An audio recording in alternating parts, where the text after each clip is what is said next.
સિક્કિમમાં ભૂસ્ખલનથી 6ના મોત, અનેક ગુમ. પ્રવાસન સ્થળોએ 2000થી વધુ લોકો ફસાયા. 12 રાજ્યોમાં હીટવેવનું એલર્ટ. દેશના ઉત્તરી રાજ્યોમાં હીટવેવ અને ભીષણ ગરમી પડી રહી છે. બીજી તરફ ઉત્તર પૂર્વમાં ભારે વરસાદ જોવા મળી રહ્યો છે. સિક્કિમમાં છેલ્લા 3 દિવસથી ચાલી રહેલા વરસાદને કારણે અત્યાર સુધીમાં 6 લોકોના મોત થયા છે.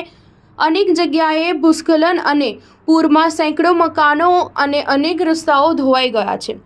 સૌથી વધુ વિનાશ સિક્કિમના મંગન જિલ્લામાં થયો છે. ગુરુવારે એક જ દિવસમાં અહીં 220 મિલીમીટરથી વધુ વરસાદ થયો હતો.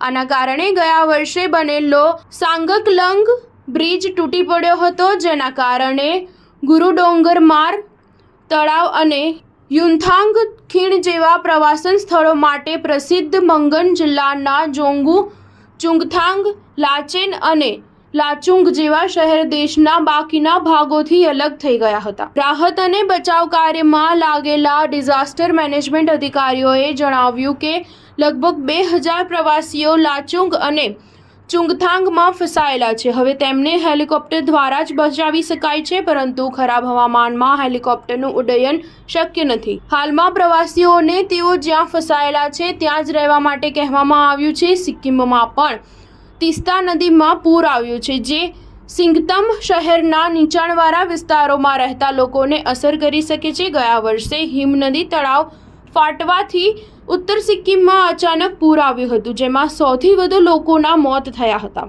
IMDએ પણ શુક્રવારે સિક્કિમમાં વરસાદની આગાહી કરી છે.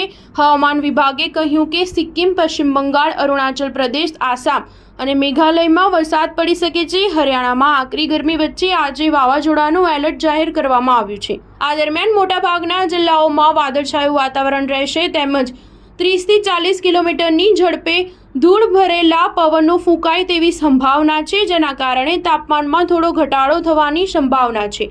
15 જૂનથી 19 જૂન સુધી રહેશે. સ્ટાર ન્યૂઝ 7 હંમેશા સચ્ચાઈની સાથે.